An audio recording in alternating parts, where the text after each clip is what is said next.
Prelims booster series में एक बार फिर से आपका स्वागत है। आज हम कवर करेंगे जियोमॉर्फिक मूवमेंट्स। जियो का मतलब होता है अर्थ एंड मॉर्फ का मतलब होता है शेप। तो वो फैक्टर्स, वो मूवमेंट्स जिसके चलते अर्थ के शेप में चेंजेज आ रहे हैं, वो हम इस वाले वीडियो में डिस्कस करेंगे। इस वीडियो को हमने इस तरह से बनाया है कि आपको ये टॉपिक प्रॉपरली क्लियरली समझ में आ जाए, कोई भी फैक्ट ना छूटे, और अगर इससे रिलेटेड टर्मिनोलॉजी आपके एग्जामिनेशन में आ गई तो आप कर पाएँ, इंश्योर कर पाएँ कि कोई भी टर्मिनोलॉजी आपके समझ से परे ना हो। क्योंकि कई बार क्या होता है, सिंपल एक टर्मिनोलॉजी वो दे देंगे, एक टर्म दे देंगे एंड उसके नीचे एक स्टेटमेंट होगा कि this is related to this, और वहाँ पे हमें अक्सर कन्फ्यूजन हो जाता है। और ये topic and the land forms, ये अक्सर ज़्यादातर बच्चे प्रीलिम्स में छोड़ जाते हैं।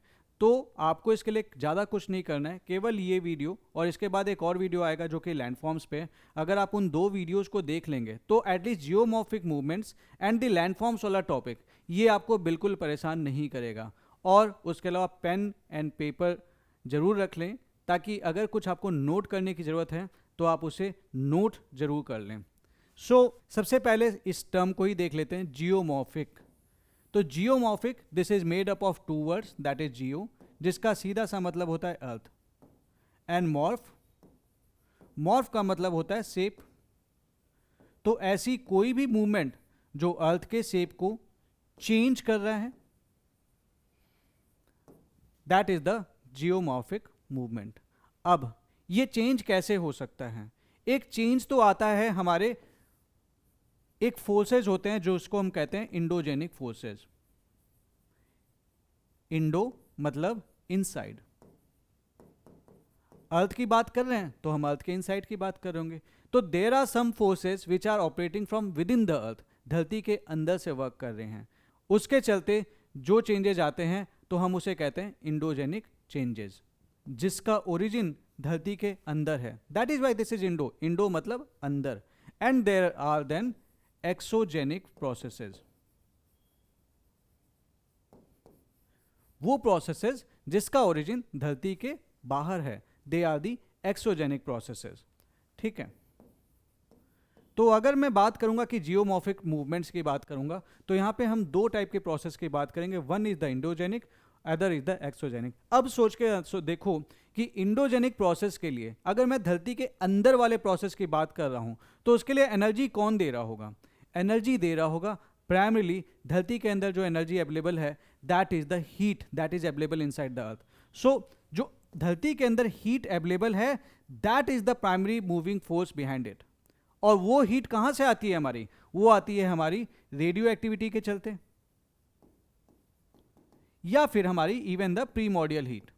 इसी के चलते हमारे धरती पे चेंजेस हो रहे होते हैं। आपको मैंने बताया था there is the plate tectonics, तो वहाँ पे चेंजेस हो रहे होते हैं, फॉल्ट क्रिएट होता है, फोल्डिंग होती है। इस टाइप के जो प्रोसेसेस हो रहे हैं वो सारे इंडोजेनिक प्रोसेस कहलाते हैं। Then we have the exogenic process. Exogenic process मतलब धरती के बाहर। अब इस प्रोसेस में आपको असिस्ट करते हैं जैसे कि रनिंग वाटर, विंड एट्सेट्रा। और इसके लिए जो ड्राइविंग फोर्स कहाँ से आ रहा है? देन वो ड्राइविंग फोर्स आ रहा है, that is the solar energy. ठीक है। So this is the basics of the geomorphic movements. तो ये बेसिक्स दिमाग में रख लेना, तब आपके लिए टॉपिक बहुत आसान बन जाएगा। एक चीज मेरी हमेशा ध्यान रखना, पढ़ते वक्त अगर आप रटने की कोशिश कर रहे हो तो आप उसे लंबे समय तक रिटेन नहीं कर पाओगे। लेकिन अगर आपने उसके पीछे का कॉन्सेप्ट समझ लिया तो एक बार आपको वर्ड बाय वर्ड नहीं भी याद होगा ना, तो आप वर्ड्स क्रिएट कर पाओगे, वर्ड्स सामने आएंगे, आप पढ़ के आप लॉजिकली समझ पाओगे कि इसका आंसर यही होगा, बिकॉज आपका वो कॉन्सेप्ट कॉन्सेप्चुअली क्लियर था। अब आगे बढ़ते हैं, इस पीडीएफ को देखते हैं। So geomorphic word is related to landform and surface feature of the earth.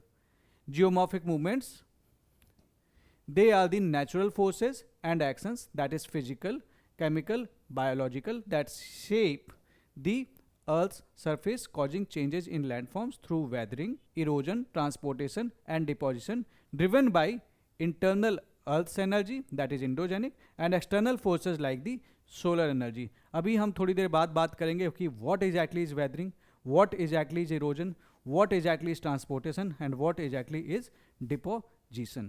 But for the time being, understand that weathering का बेसिक मतलब होता है कि अगर कहीं पर कोई रॉक वगैरह है तो उसमें जो ब्रेक्स वगैरह होते हैं, जो टूटता है जो भी प्रोसेस के through, that is the weathering. Erosion का मतलब होता है टूट के बिखर गया, उससे डिटैच हो गया पूरी तरीके से, so that is basically the erosion. Transportation का मतलब हो गया कि इसे अब कैरी करके कहीं पे हम ले जा रहे हैं, किसी एजेंट के थ्रू ले जा रहे हैं, किसी जियोमॉर्फिक एजेंट के थ्रू ले जा रहे हैं, देन यू आर ट्रांसपोर्टिंग। और जब इसके पास अपनी ताकत खत्म हो गई, then it deposits in a place जहाँ पे उसे, क्योंकि वो उसके पास इतनी काइनेटिक एनर्जी नहीं थी कि उसे वो कैरी कर सकता है। फॉर एग्जाम्पल, आपने कभी कभी सुना होगा कि साइक्लोन में आई, कार भी उड़ गई, लेकिन एक टाइम के बाद वो साइक्लोन से ऐसा नहीं कि कार को लगातार लेके उड़ रहा है, वो उसे, जब उसके पास ताकत थी तो उसे लेके उड़ा रहा था, लेकिन जब ताकत खत्म हुई तो फिर उसे वो वहीं पे गिरा के चला गया। ऐसे ही यहाँ पे भी होता है, रॉक्स टूटती हैं, रॉक्स अलग हो जाती हैं अपनी पेरेंट रॉक से, उसके बाद ये कैरी की जाती हैं तो ट्रांसपोर्टेशन होता है, ट्रांसपोर्ट की जाती हैं, और जब तक इनके पास ताकत होती है, जो रनिंग एजेंट्स होते हैं लाइक रनिंग रिवर, जब तक इनके पास ताकत होती है उसे कैरी करके लेते चले जाती हैं, एंड फाइनली एक जगह पे ले जाके बोलती है भैया अब अपने अंदर ताकत नहीं है, now you get deposited. So this is the process, weathering, erosion, transportation and deposition. अब जो ये चेंजेस हो रहे हैं, this changes can be very slow, बहुत स्लो हो सकते हैं, such that weathering and folding slow changes it in terms of your own life span. पहली चीज तो आप अगर ये चीज हो रही है तो आप इसे विजुअली अगर देख रहे हो ना, तो आपके सामने वो चेंजेस आप देख नहीं पाओगे, क्योंकि आपकी लाइफ टाइम जब तक वो खत्म ही हो चुकी होगी मोस्टली। ठीक है, gradual slowly there are the changes and there is the sudden, जो आप एक्चुअली एक्सपीरियंस कर पाते हो, that is the earthquake, volcano. तो बहुत कम टाइम में जो एकदम से चेंजेस प्रोड्यूस करता है, दैट इज द अर्थक्वेक या वॉल्केनिक इरप्शन। क्या होता है वॉल्केनो में? सडनली जो वॉल्केनो फटा और बाहर रॉक्स होगा निकल के आ गए, सडनली एक माउंट क्रिएट हो गया, और हमने बोला कि भैया there are the changes on the earth surface. Then gradual हो सकता है, लाइक इरोड हो जाता है, चीज़ें कैरी की जाती हैं। देन उसके बाद वेरी स्लो, जब आपको चीज़ें पता नहीं चलती, धीमे धीमे चीज़ें होती रहती हैं इन द प्रोसेस। देन अब ये जो भी चीज़ें हो रही हैं, इसके लिए हमारा कोई एजेंट लगेगा जो इनको ट्रांसपोर्ट करेगा। So we have the geomorphic agents such that mobile forces like rivers. ठीक है, जैसे रिवर्स क्या करती है कि रॉक पार्टिकल्स को कैरी करके लेके जाते हैं, because it has the force, it has the kinetic energy with it. Glaciers भी यही काम करते हैं, wind, wave and currents, they erode, transport and deposit the materials. Then we have the geomorphic processes. ठीक है, तो जियोमॉर्फिक प्रोसेस के बारे में हम आपसे बात कर ही रहे हैं कि दैट दिस, इसमें होता क्या है, there is the folding, there is the faulting and then there is weathering, erosion etcetera, that is caused by endogenic and the exogenic forces. तो अब आज का जो हमारा ये लेक्चर है, that will be primarily around this whole topic. एक एक करके थोड़ा सा समझते हैं एंड फिर आगे बढ़ते हैं। तो जियोमॉर्फिक प्रोसेस को अगर मैं बांटना चाहूँ तो मैं इसे दो टाइप ऑफ प्रोसेस में बांट सकता हूँ, that is the endogenic and exogenic. Endo का मतलब होता है इनसाइड, जहां पे force is incoming from the inside. धरती के अंदर की बात हो रही है तो that inside is what, the heat. अब इस हीट का सोर्स क्या हो सकता है? There will be radioactive DK,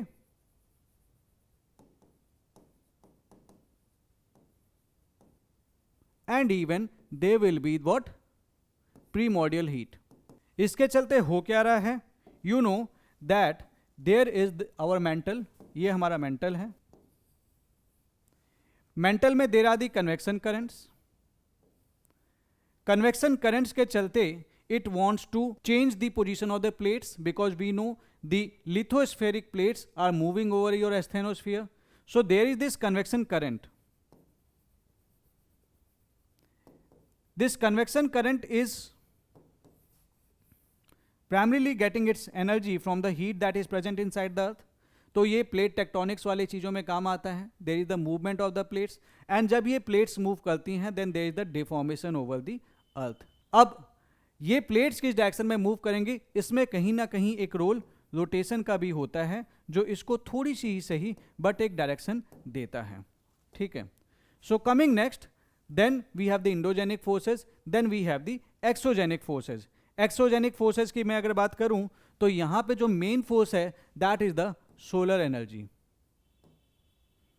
Now solar energy it also provide the heat to the earth surface.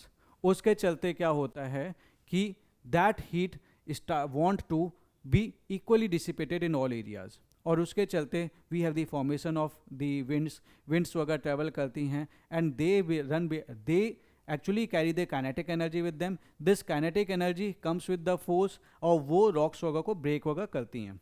ठीक है, तो इंडोजेनिक, एक्सोजेनिक. अब इंडोजेनिक दो टाइप के मूवमेंट्स होते हैं. पहला स्लो मूवमेंट. स्लो मतलब आप उसे बेसिकली परसेप्टेबल आपके लिए नहीं रहेगा, बट वो मूवमेंट हो रहा है. And there is the sudden movement, जो इसे आप एक्सपीरियंस भी करेंगे. जैसे कि कोई वॉल्केनो फट गया, you are actually seeing the formation of a volcanic mountain in front of you. आप लावा इरप्ट होते हुए देखेंगे, आप देखेंगे कि नया लैंडफॉर्म बन रहा है. So you will be actually seeing it, you can actually watch it when it happens. या फिर जैसे कहीं पे अर्थक्वेक आ गया, ठीक है, like Himalayan region, they are the place of the earthquake. जैसे कि हमारा दिल्ली है, दिल्ली इज इन जोन 4, और यहाँ पे भी अर्थक्वेक आता रहता है. तो यू एक्चुअली एक्सपीरियंस की अर्थ ट्रेम्बल कर रही है. इसके चलते कहीं पे चेंजेस भी आ सकते हैं. Correspondingly we have the deformation of the earth's crust. Then slow movement में there can be the vertical movement.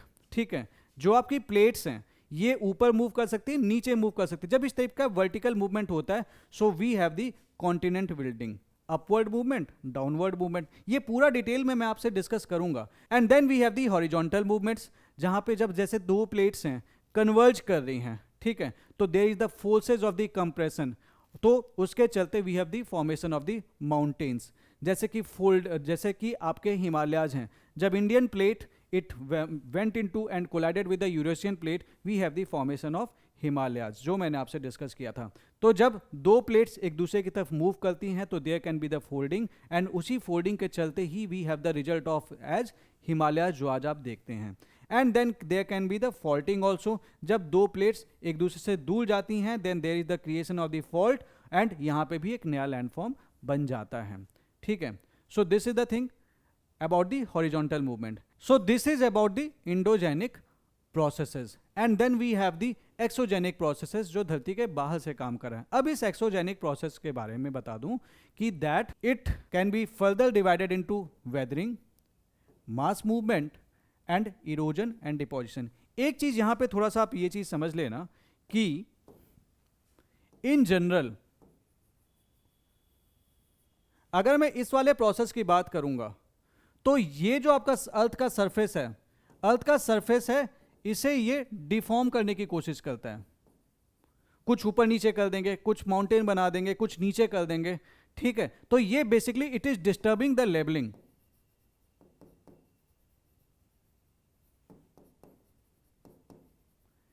Levelling बिगाड़ता ही है. लेकिन एक्सोजेनिक फोर्सेस चाहता है कि पूरी धरती एक जैसी ही रहे. तो ये प्राइमरली चाहता है कि there should be the levelling of the earth. और इसी चीज के लिए जो ऊपर वाली चीजों को ले आके ये कैरी करके लेके जाता है नीचे पे और डिपॉजिट करना शुरू करता है, ताकि इसका लेवल गिरे और इसका लेवल उठे, सो दैट फाइनली एक समतल एरिया बन जाए. ये इसका एम है. एंड दोनों ही प्रोसेस साइमल्टेनियसली ऑपरेट करते रहते हैं. ये अपना काम करते रहता है, ये अपना काम करता रहता है. एंड धरती के ऊपर जो आपको जो शेप्स वगैरह मिलते हैं, वो इनका रिजल्टेंट आपको मिलता है. ठीक है, तो कभी ये मत सोचना कि ये इंडिविजुअली लाइक पहले ये काम करेगा, जब इसका काम खत्म हो जाएगा तो ये करेगा. दोनों अपना अपना काम लगातार करते जा रहे हैं. अब आता है this exogenic forces. So there can be the weathering मतलब आपके लेट्स से कि there is a rock and it undergoes some process, and क्या हुआ, ये इसमें कहीं ना कहीं ब्रेकडाउन होना शुरू कर दिया. अब ये ब्रेकडाउन कैसे होगा? So there can be some physical process में there is no change in the chemical composition. There can be some chemical changes also in the rock, so that वहां पे जो रॉक के अंदर जो चेंजेस हो रहे हैं उस तरह से हो रहे हैं कि वो रॉक डिसइंटीग्रेट हो और टूट जाए. या फिर बायोलॉजिकल चेंजेस के चलते भी वेदरिंग होती है. जैसे यू हैव द टर्माइट्स, चूहे वगैरह आप देख लीजिए, चूहे वगैरह बिल खोद देते हैं, तो उसमें रॉक्स या फिर सॉइल वगैरह जिसमें भी वो खोदते हैं, वो उसकी नींव कमज़ोर कर देते हैं. जब कमज़ोर करेंगे, जब मौका मिलेगा तो वापस वहीं पे वो धंस जाएगा. ठीक है, दूसरी चीज़ होती है मास मूवमेंट. जब आपकी जैसे कि लैंडस्लाइड वगैरह होती है, जब एक धरती का एक सिग्निफिकेंट पोर्शन एक साथ मूव करता है, that is why this is the word mass. यहाँ पे जो मेजर रोल प्ले करता है दैट इज द ग्रेविटी. ठीक है, मास मूवमेंट में.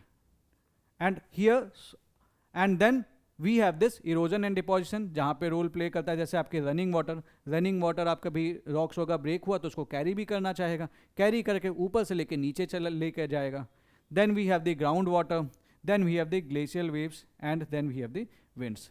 तो ये पूरा चैप्टर इसके बारे में ही है. अब इसी की डिटेलिंग हम अब देखेंगे, but this is overall process. Geomorphic movement या जियोमॉर्फिक प्रोसेसेस सारा कुछ इसी पे डिपेंडेंट है. अब हमने जितने टर्म्स यहाँ पे लिखे हैं इसको हम प्रॉपरली वन बाय वन समझ लेते हैं. Now we have the endogenic geomorphic movements. Now what about the endogenic movements? Again जैसा मैंने बताया, endo means inside. So endogenic forces, they are the land building forces that occur due to energy emanating from within the earth's surface. And what is this energy? This energy is the heat causing due to radioactivity, causing due to primordial heat. Thus it is caused by the forces originating deep inside the earth, and it is responsible for major crustal deformations like folding, faulting, earthquake and volcano, and it is driven mainly by the earth's internal heat. So what are the forces behind the endogenic movements? ठीक है, इसमें आपके दो forces हैं primarily. पहली चीज है जो आपकी अर्थ की इंटरनल हीट है, that is driven mainly by the radioactive decay. And then we have the gravitational force also that creates the pressure gradient. मतलब ऑब्वियस सी बात है, हाई प्रेशर से लो प्रेशर की तरफ लेके ये जाना चाहेगा, and this create the pressure and that is why things are moving downward. Gravity खींचती है ना चीज़ों को, तो कोई चीज़ टूटेगी तो गिरना चाहेगी. अब let's say this is the earth, ये कोई चीज़ है, ये अपन जहाँ से चीज़ अटैच थी, लेट्स से यहाँ पे कोई रॉक था, ये अटैच था इससे, अब रॉक से ये टूट गया, तो अब इसके पास दो ऑप्शन है, या तो ये ऊपर चला जाएगा या तो ये नीचे चला जाएगा. किधर जाएगा ये? ग्रेविटी बोलेगी कि हम तुमको नहीं जाने देंगे, तुम चलो नीचे. And that is why gravity इसको खींचती है, because gravity is the attractive force, the force that attracts. तो बोलेगी कहां जा रहे हो भैया, मैं हूं ग्रेविटी, चलो अंदर. तो that is why things are falling from upside to the down side. ठीक है, तो वो एक ग्रेडियंट बना देता है. So there is always the pressure, there is always the stress कि भैया चल भाई नीचे चल, ऊपर नहीं जाना है तुझे. ठीक है, इसीलिए कभी भी होता है भाई, अब सोच के देखो, अगर वो ग्रेविटी नहीं होती तो कोई इंसान ऊपर से गिरता, ठीक है, तो वो ऊपर उड़ जाता ना, वो नीचे तो आता नहीं, बिकॉज उसके ऊपर ग्रेविटी वर्क करिए. ग्रेविटी बोलती तू गिरा है ना, तू मेरे पास ही आएगा, जितना नीचे खींच सकते हो तुझे उतनी नीचे खींचूंगी, और वो उसे खींचती चली जाती है. तो वो सिर्फ आदमी के साथ नहीं है, वो उस रॉक के साथ भी है, वो हर एक टुकड़े के साथ है जो वर्क कर रहा है धरती पे, एंड जिसके पास एक मास है. ठीक है, so this is the thing. Now temperature and pressure difference that creates the density difference. Density difference के चलते कन्वेक्शन करेंट्स जनरेट होती है मेंटल में, and convection currents move lithospheric plates crust and the upper mantle, causing the tectonic activity, movement of the lithospheric plates, earth rotation और the Coriolis effect influence the path of convection current. यही चीज़ मैंने आपको बताई कि हमारी जो mental है इसमें क्या हो रहा है, there is the movement of the convection, there is the movement of the mantle. अब ये मूवमेंट ऐसे अगर ट्रैवल कर रहा है तो ये ऑब्वियस सी बात है, इसे ब्रेक करना चाहेगा, there will be the creation of fault. इसी तरीके से लेट्स से कि यहाँ पे दो प्लेट्स हैं एंड ये इधर आना चाह रही हैं, तो देयर विल बी फोल्डिंग. और ये जो दोनों ही फोर्सेस हैं ये कहाँ से आ रही हैं, मतलब फॉल्टिंग के लिए भी फोल्डिंग के लिए भी ये आ रही हैं due to the what, convection current. और कन्वेक्शन करंट क्यों क्रिएट हो रही है, because there is the intense heat in the side the earth. ठीक है, तो वो क्या हो रहा है, ये इसे राइज करना चाहता है due because it is heated, rise करना चाहता है तो ये लाइटन होगा तो ये डेंसर होगा, फिर साइड में ये स्प्रेड कर जाएगा क्योंकि क्रॉस कर नहीं पा रहा अपने क्रस्ट को, फिर इधर चलना चाहेगा, तो इसी के साथ साथ प्लेट बोलेगी, जो हमारी प्लेट है, कि हम भी तुम्हारे साथ चलेंगे, because plates are moving over the asthenosphere, जिसके बारे में मैंने आपसे ऑलरेडी डिस्कस कर रखा है. ठीक है, then how can we classify the endogenic movements? We can classify the endogenic movements as diastrophic movement, which is slow and long term, and sudden movements, which is earthquake and volcanic eruptions. Now this diastrophism and sudden movements एक एक करके इसको समझते हैं. Let us first know about the diastrophism.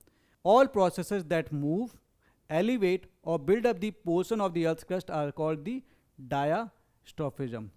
तो move करा रहा है, एलिवेट कर रहा है या बिल्डअप कर रहा है धरती के क्रस्ट के पोर्शन को, ठीक है। So it leads to the deformation of the earth crust evident where rocks are bend, tilted, fractured और फोल्डेड, ठीक है। तो बेसिकली कोई भी प्रोसेस जो आपके धरती के पोर्शन को बिल्डअप करने में हेल्प कर रहा है, मूव कर रहा है, तो in either way that is process will be called as the diastrophism and it is the slow process. इसमें 4 टाइप के मूवमेंट्स आते हैं। वन इज ओरोजेनिक, जहाँ पे आपकी माउंटेन बिल्ड होती हैं, दोनों सबके बारे में अभी जानेंगे थोड़ा थोड़ा सा। एपिरोजेनिक, जहाँ पे आपके कॉन्टिनेंट बनते हैं। थर्ड इज द अर्थक्वेक, जो कि they are in relatively local minor movements. And fourth is the plate tectonics involving horizontal movement of the earth's crust, ठीक है। तो प्लेट टेक्टोनिक्स एंड अर्थक्वेक ये तो हमने आपसे ऑलरेडी पहले भी डिस्कस कर रखा है। And there is the formation of the earth's crust, ये मैंने आपसे पहले भी पुराने वीडियोस में डिस्कस कर रखा है। More important here is to know about this orogenic movement and epeirogenic movements. यहाँ पे एक चीज ये समझ लेना, ओरोजेनिक की बात हो रही है then we are considered about the mountain building. Epeirogenic की बात हो रही है then we are concerned about the continent formation, ठीक है। Continent forming vertical movements. तो पहली चीज ये है कि ये वर्टिकल मूवमेंट है। अब एक चीज समझना, ये आपकी धरती है, ठीक है। धरती का एक कोर होगा, ये इसका रेडियस है, ठीक है। अगर कोई लैंड बॉडी धरती के रेडियस की तरफ मूव कर रही है तो गड्ढा हो रहा होगा, क्योंकि हम तो ऊपर है ना, हम यहां खड़े हैं लेट्स से। तो अगर धरती की तरफ कोई मूव कर रही है तो what we will say that here is the process of subduction that is taking place. अंदर जा रहा है पार्ट। लेकिन अगर कोई चीज ऊपर की तरफ आ रही, कोई लैंड ऊपर की तरफ आ रहा है, then we will say that there is the uplift. So what is subduction? Subduction is the movement of the landmass towards the radius of the earth, towards the center of the earth, because this is the center or the core of the earth. So what is uplift? Uplift is movement of this material away from the center. Simple, ठीक है। तो ऊपर की तरफ आ रहा है, we say this is uplifting. नीचे की तरफ आ रहा है, we say this is there is the subduction, ठीक है। So vertical or the radial movement of the crust towards or away from the center of the earth. So this affects large continent areas. For example, cratons. Cratons are the large stable blocks. पूछ सकता है cratons क्या होते हैं? Cratons are the large stable blocks of Earth's crust that is forming the nucleus of the continent. ठीक है? So this cause uplift or the subsidence with little folding. Uplift का मतलब क्या हो गया? You are moving away from the center of the earth. Subsidence, you are moving towards the center of the earth, ठीक है। It produce broad gentle undulations and 2 types होते हैं इसके। One is the uplift जैसे अगर इसका evidence देखें then you can see the raised beaches, ठीक है, from the surrounding portion, wave cut terraces, sea capes are found, fossiliferous beds above the sea level. India में देखेंगे अगर एग्जाम्पल तो we have the raised beaches formed along the Kathiawar, Gujarat के पास, गुजरात में Nellore Andhra Pradesh and the Tirunelveli in Tamil Nadu coast. So वहाँ पे जो बीचेज है ना वो थोड़ी सी उनका एलिवेशन है वो उठा हुआ है। So there is the uplift and then we have the subsistence. So when you are seeing that जो फॉरेस्ट हो गए वो सबमर्ज हो चुके हैं, यू हैव द वैलीज आप देखते हैं, यू हैव द बिल्डिंग्स आप जो देखते हैं जो सबमर्ज्ड हैं, and you have the peat and you also find the peat and lignite beds below the sea level, and then you say that yes there is the subsistence. Example देख लें तो a part of the Rann of Kutch was submerged as in Gujarat, so they were the subsistence of the land mass. Presence of peat and lignite beds below the sea level in the Sundarbans, that is West Bengal, and Tirunelveli in Tamil Nadu, and submergence separating Andaman and Nicobar from the Arakan coast, again there is the submergence of the land mass. So submerged part of Mahabalipuram, Tamil Nadu. This is an also example of subsidence. So 2 type of हम processes की बात कर रहे हैं यहाँ पे, ठीक है। एपिरोजेनिक मूवमेंट में when I am talking about the continental forming vertical movements, तो 2 type of process की हमने बात की। One is the uplift, another is the subsidence. एक दूसरा process भी होता है that is orogenic. movement or the horizontal movement. ठीक है, so this is caused by horizontal forces and it occurs due to convergence of what? Convergence of the tectonic plates. So mountains are formed in the process. Folding and faulting, crustal thickening and magma intrusion and volcanism, that this leads to this. अगर compression होगा तो folds create होंगे, tension होगा तो fault create होगा. थोड़ा सा समझ लेते हैं. अब हमारी जो प्लेट्स हैं वो या तो कन्वर्ज कर रही हैं या तो डाइवर्ज कर रही हैं. Let's say there are to plates. ये जब डाइवर्ज कर रही हैं तो they will be the creation of fault. और ये दोनों जब प्लेट एक दूसरे की तरफ कन्वर्ज कर रही हैं then there will be the creation of fold. और इसी के लिए जब Indian plate started moving toward the Eurasian plate तो दे वाज द फोल्डिंग. तो वहां पे फोल्डिंग हुई थी and this folding led to the formation of Himalayas. Another example of folded mountains are the Alps. ठीक है. सो कंप्रेशन के चलते फोल्ड क्रिएट हो रहा है, टेंशन के चलते फॉल्ट क्रिएट हो रहा है. ठीक है. So this is about the orogenic movement and the epirogenic movement. Now the sudden forces. Now yet another type of movement is the sudden movement. Now sudden movement सीधी सी बात है, it is going to occur rapidly, जल्दी में हो रहा है. And this is occurring at the lithospheric plates boundaries or the margins. So this is caused by the sudden release of accumulated stress caused by the pressure created by pushing and pulling of magma by convection current in the mantle. So इसमें एक आता है earthquake, एक आता है volcanic eruption. And you know that earthquake and volcanic eruption दोनों ही plate margins पे होना common है. ठीक है. सो ऑब्वियस सी बात है ये सडन मूवमेंट्स आपको कहां पे ज्यादा देखने को मिलेंगे? रिंग ऑफ फायर पे. That is around the Pacific plates. Although इसके अलावा और भी जगह हैं जहां पे ये चीजें होती हैं, बट यहां पे आपको बहुत ज्यादा ये चीज देखने को मिलेगी. ठीक है. नाउ वी हैव अर्थक्वेक्स, जो मैंने आपसे ऑलरेडी डिस्कस कर रखा है पिछले वीडियो में. इससे पिछली वीडियो आपने नहीं देखी तो देख लीजिए. अर्थक्वेक हमने बहुत अच्छे से डिस्कस कर रखा है. So this is result from the sudden release of stored energy in the rocks. So the energy travels as the seismic wave और द काइनेटिक एनर्जी. और ये काइनेटिक एनर्जी ट्रांसफॉर्मेशंस लाती हैं अर्थ के सरफेस पे. इफेक्ट आपकी जो लैंड है वो अपलिफ्ट कर सकता है. अपलिफ्ट मतलब क्या? It is moving away from the radius. और सब्सिडेंस भी कर सकता है. There is the change in the river course and the coast line. Landslides होगा हो सकती है, soil creep can be there, mass wasting can be there. ये मैं अभी आपसे डिस्कस करूंगा अलग से कि what exactly it is. Then example like New Zealand में there was the uplift up to 3 metres. Japan में there was subsidence up to 6 metres. Then we have the volcano that was also discussed in the previous video. ये कब बनता है? जब magma escape through the vents of fissures. This is accompanied by the gases, steams, pyroclastic material. This caused rapid and significant changes to the landforms.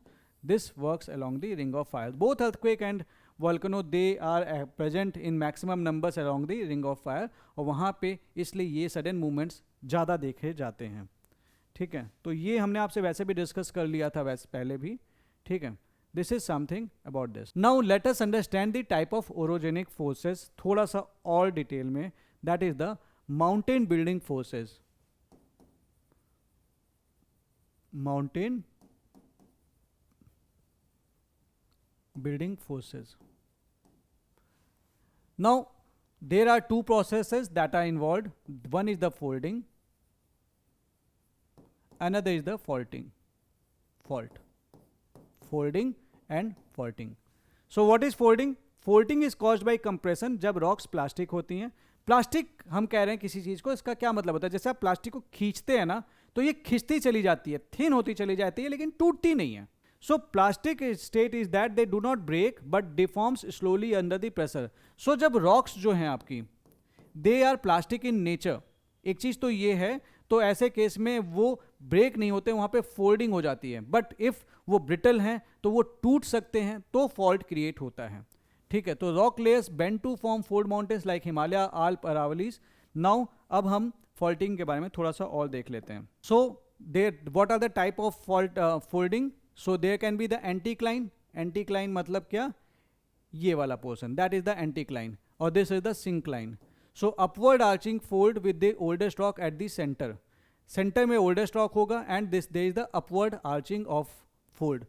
For example, जो आपकी असम की जो oil fields हैं, ठीक है, so oil is trapped in the anticline structure. Anticline structure में oil present है. Syncline ये वाला पोर्शन, ठीक है, ये वाला portion. So downward throw like fold with youngest rock at the centre. तो यहाँ पे सेंटर में क्या था? ओल्डेस्ट रॉक था. यहाँ पे सेंटर में क्या है? यंगेस्ट रॉक है. तो we have the example such as Appalachians mountain या फिर कश्मीर वैली को भी हम एज अ सिंक्लाइन देख सकते हैं. अच्छा, एक बात और, ऐसा नहीं है कि अगर अपलाचियंस माउंटेन में आपके सिंक्लाइन है तो एंटीक्लाइन नहीं होगा. हर चीज़ हर जगह प्रेजेंट है. But the thing is that for the example purpose only we have given you the given different examples. But आपको अपलाचियंस माउंटेन्स में आपको एंटीक्लाइन भी मिलेगा, सिंक्लाइन भी मिलेगा, सिमेट्रिकल फोल्ड या सिमेट्रिकल फोल्ड, इन सबके एग्जाम्पल्स उसी प्लेस पे भी मिल सकते हैं. कोई बड़ी बात नहीं है. जैसे कि हिमालयाज हैं वहाँ पे भी मिल जाएंगे. ठीक है. सिमेट्रिकल फोल्ड, सिमेट्रिकल फोल्ड मतलब दोनों लिम्स इक्वली डिप करती हैं on either side of the axial plane. For example we have the Aravalli range. Asymmetrical fold, एक लिम्ब है जो आपकी वो ज़्यादा स्टीपर है, ठीक है, दूसरे से. Like Rocky Mountains North America, then there is the because there is the unequal compression leading to limb being steeper. Then you have the all the overturn fold, one limb push over the other due to strong compression. Compression हो रहा है, एक दूसरे की तरफ बढ़ रहे हैं, तो एक जो लिम्ब है that is pushed over the other due to strong compression. Himalaya. Recumbent fold, axial plane is almost horizontal, fold lies on its sides, for example the Scottish Highlands. Coming next we have एक ये example दिया हुआ है. Like anticline देखिए ऐसा होता है, ये उठा हुआ पोर्शन. सिंक्लाइन ये वैली टाइप का फॉर्मेशन, सिंक्लाइन, ठीक है. नॉर्मल लिम्ब आपकी इस टाइप से, ओवरटर्न लिम्ब आपकी इस टाइप से. Symmetrical fold, asymmetrical fold, overturn fold. ये आपका जैसे ये नीचे वाला पोर्शन, ये ऊपर वाला पोर्शन, नीचे वाला portion valley portion that is the syncline, ऊपर वाला पोर्शन आपका एंटीक्लाइन एटसेट्रा. अब आते हैं फॉल्टिंग पे. फॉल्टिंग प्रोसेस क्या होता है ऐसा समझ लीजिए. अब देखो, दो प्लेट्स हैं, ये जुड़ी हुई हैं एक तरह से, क्योंकि अभी तो भाई ऐसा नहीं है कि अलग अलग से एकदम स्पेस बनाता है, तो ये जुड़ी हुई हैं. थिंक ऑफ दिस कि अगर इसका नेचर प्लास्टिक नहीं है, the rock is rigid, the rock is brittle. तो ऐसे केस में जब ये दोनों एक दूसरे से दूर जाना चाहेंगी या फिर एक दूसरे से पास आना चाहेंगी, so they will be the breaking of the rocks.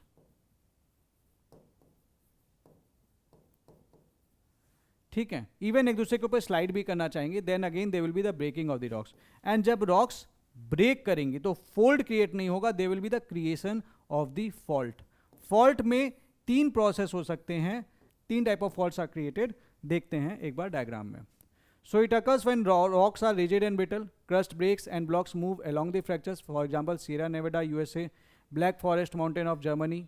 ठीक है. तो वी हैव दी पहले तो नॉर्मल फॉल्ट. नॉर्मल फॉल्ट में क्या होता है? The hanging wall moves downward relative to the foot wall. For example East African Rift Valley and the Narmada Rift Valley that is in Sindh and Satpura mountains. We can also have the reverse fault जहाँ पे आप देखिए hanging wall block जो है ये ऊपर जा रहा है, ठीक है. तो हियर द प्लेट्स, अगर आप यहाँ पे देखेंगे ना, जो प्लेट्स, तो it is normal fault is occurring at what? At the divergent plates. And this reverse fault, this is occurring at what? Convergent plates. तो ये हमने प्लेट्स ऐसे नहीं पढ़ी, हर जगह काम आ रही है. एंड इस स्ट्राइक स्लिप फॉल्ट की बात करते हो तो this is occurring at transform plates. अगर आपको इस प्लेट्स के बारे में नहीं पता है, इसका मतलब आपने पुराने वीडियोस ठीक से नहीं देखे हैं. तो at the normal fault that is it will be taking place at the divergent plates, reverse fault will be taking place at the convergent plates, and the strike slip fault will be taking place at the transform faults. जब दो plates एक दूसरे के साथ में मतलब horizontally move करती हैं, वो कोई एक दूसरे से दूर या पास नहीं आ रही होती हैं. अब हम टाइप्स ऑफ फॉल्ट्स देख लेते हैं. Normal fault. नॉर्मल फॉल्ट में क्या था? Two plates are being diversed, एक दूसरे से दूर जा रही हैं. जब ये दूर जा रही हैं तो होगा क्या कि हैंगिंग वॉल मूव करेगी, that will be downward relative to the foot wall, तो इसके चलते जो फॉल्ट बनेगा that will be the normal fault जो मैंने अभी आपको दिखाया। रिवर्स फॉल्ट में क्या होगा, जो आपकी दोनों प्लेट्स हैं वो कन्वर्जेंट हैं, ठीक है, दे आर कन्वर्जेंट, एक दूसरे की तरफ बढ़ रही हैं, तो that is caused by the compression. यहां पे टेंशन क्रिएट हो रहा है, यहां पे कंप्रेशन हो रहा है, तो the hanging wall moves upward the foot wall. Strike slip fault, तो जब दो प्लेट्स हैं, ठीक है, वो रिलेटिवली एक दूसरे के मूव कर रही हैं बट कोई ऊपर नीचे नहीं जा रहा है, so this is caused by the shear stress, rock blocks move horizontally past each other with little vertical movement because this is occurring at what, at the transform plates. For example, we have the sand and Rias fault, and then we have the thrust fault, that is the low angle reverse fault. Older rocks are pushed over younger rocks for the longer distance, ठीक है। अब इसके बाद आता है आपका exogenic geomorphic movements. Endogenic morphic movements में जो आपका मेन फोर्स हमें कहाँ से मिल रहा था, that was from the inside the earth. Exogenic मतलब धरती के बाहर, एक्सो मतलब आउटसाइड। तो let us first understand what are exactly the exogenic forces, ठीक है। These are the external forces that is operating at और नियर अर्थ सरफेस, अर्थ के सरफेस पे या फिर अर्थ के सरफेस के नियर बाई ये ऑपरेट कर रहे हैं। They derive the energy from atmosphere determined by ultimate energy, जो अल्टीमेट एनर्जी से कहाँ से मिली है, सन से, and also the gradients created by the tectonic factors, ठीक है। देन ग्रेविटेशनल फोर्स का भी एक रोल होता है, this acts upon all earth material having a sloping surface and tend to produce movement of matter in downward slope direction. That is, कोई भी चीज है अगर हल्का सा भी स्लोप मिलता है तो ये हायर से लो की तरफ जाना चाहता है, हाई टू लो। तो हाई लेवल हो चाहे प्रेशर हो, हाई प्रेशर से लो प्रेशर की तरफ चीजें जाना चाहती हैं, ठीक है। तो ये जब भी आपको स्लोप मिलेगा तो ऊपर से चीजें नीचे की तरफ ही आना चाहेंगी, जहां पे जो रोल प्ले करता है वो ग्रेविटेशनल फोर्स प्ले करता है। These forces give rise to exogenic geomorphic movements or simply exogenic movement such as weathering and erosion. Energy comes from solar energy which dictate the weather patterns like wind and precipitation. तो जो भी energy exogenic forces के लिए required है वो आपको मिलती है मेनली सोलर एनर्जी से। नाउ ये प्रोसेसेस मोस्टली स्लो होते हैं और ग्रेजुअल होते हैं, बट कुछ फास्ट भी हो जाते हैं, जैसे कि आपको लैंडस्लाइड वगैरह दिख सकती है, फ्लैश फ्लड्स देख सकते हैं, साइक्लोन देख सकते हैं। तो यहाँ पे भी दो टाइप के मूवमेंट हैं, स्लो एंड फास्ट। वहाँ पे भी दो टाइप के मूवमेंट थे, स्लो एंड फास्ट, ठीक है। देन दिस कॉसेज, ये जो एक्सोजेनिक फोर्सेज हैं ये दो टाइप की चीज़ें करते हैं। पहली चीज़ degradation, second thing is aggradation. तो व्हाट इज डिग्रेडेशन, मतलब हम चीज़ें डिग्रेड कर रहे हैं, मतलब कोई चीज़ रिलीफ है, कोई वो जो है तो हम इसे तोड़ रहे हैं ताकि ये डिग्रेड कर जाए एंड चीज़ें इसकी नीचे आए, तो देयर इज डिग्रेडेशन, सिंपल देसी भाषा में। एग्रेडेशन, अब यहाँ पे बेसिन होगी तो ये कैरी करके यहाँ पे नीचे लाएगा, क्योंकि इसका टारगेट एक ही है कि मेरे को लेवल करना है। लेवल करने के लिए ऊपर की चीज़ नीचे लेके आ रहे हैं, तो ऊपर वाला जो जा रहा है वो डिग्रेडेशन वाले प्रोसेस का पार्ट है। ये है ए ग्रेडेशन, मतलब हम इसे लेवलिंग करने के लिए एक तरफ एक का लेवल गिरा रहे हैं और एक तरफ दूसरे का लेवल उठा रहे हैं। So there is a filling up of basins in the aggradation and there is wearing down of relief in degradation. तो दोनों प्रोसेस में ये डिफरेंस है। डिग्रेड करना यार, बड़ा सा रॉक था तुमने डिग्रेड करके छोटा कर दिया, सिंपल सी बेसिक से समझ सकते हो, और डिग्रेड का उल्टा हो जाएगा एग्रेडेशन, ठीक है। Then we have the term as the denudation. ये सब टर्म्स पता होने चाहिए, कभी भी पूछ देगा व्हाट एग्जैक्टली इज डेनुडेशन और हम गलती करके आ जाएंगे। सो डेनुडेशन, जितने भी आपके एक्सोजेनिक जियोमॉर्फिक प्रोसेस हैं they are called the denudation. ये सारे एक साथ क्यूमुलेटिवली डेनुडेशन कहलाते हैं। तो क्या डेनुडेशन इंडोजेनिक प्रोसेस को अपने में कंसीडर कराएगा? No, it won't be considering endogenic forces, this is going to consider only exogenic forces. So this is the collective term covering weathering, mass wasting, erosion and transportation. तो denudational process में पहला होता है weathering, what are the processes that are involved, दूसरा होता है mass movement, तीसरा होता है इरोजन एंड ट्रांसपोर्टेशन। वेदरिंग के लिए जो ड्राइविंग फोर्स है, जो एनर्जी कहाँ से मिलती है, एक तो हमें ग्रेविटी से मिल सकती है, मॉलिक्यूलर स्ट्रेस से मिल सकती है, या फिर केमिकल एक्शंस वगैरह से मिल सकते हैं। ये आपके एनसीईआरटी का डायग्राम है, क्लास 11th वाली एनसीईआरटी का डायग्राम है, आपको ये वैसे भी रटा होना चाहिए। मास मूवमेंट में जो रोल प्ले करता है that is of the gravitational force. So this is not about the kinetic energy. पूछ देगा मास मूवमेंट में क्या काइनेटिक एनर्जी का रोल है, तो आप बोल, ज़्यादातर हमें ये लगेगा मास मूवमेंट हो रहा है then there is the kinetic energy. तो यहाँ पे काइनेटिक एनर्जी नहीं है, काइनेटिक एनर्जी का रोल यहाँ पे है erosion and transportation. Mass movement में ग्रेविटी का रोल है, ठीक है, ये इसको असिस्ट कर सकता है, ठीक है। और जो पार्टिकल्स मूव कर रहे हैं उसमें काइनेटिक एनर्जी होती है, that is a different thing, but जो रोल है, जो ड्राइविंग फोर्स है, एनर्जी है, that is coming from the gravity itself. Coming next, so wearing down of land through erosion is called gradation, ठीक है। Gradation की मीनिंग भी हमने नोट कर ली, मतलब जो लैंड का जो वियरिंग डाउन है through the erosion, that is the gradation. Now what are the factors responsible for the dynamic changes on the earth surface. जो अर्थ पे चेंजेस हो रहे हैं उसमें जो भी फैक्टर्स रिस्पॉन्सिबल हैं, तो what are the factors responsible. पहली चीज है आपकी electromagnetic radiation, that is the solar energy. Then we have the geothermal energy, then we have the gravitational force, then we have the plate movement, then we have the rotation, and then we have the revolution, ठीक है। these are the factors that are responsible for the dynamic changes on the earth surface. Now what are the factors that are affecting the exogenic processes?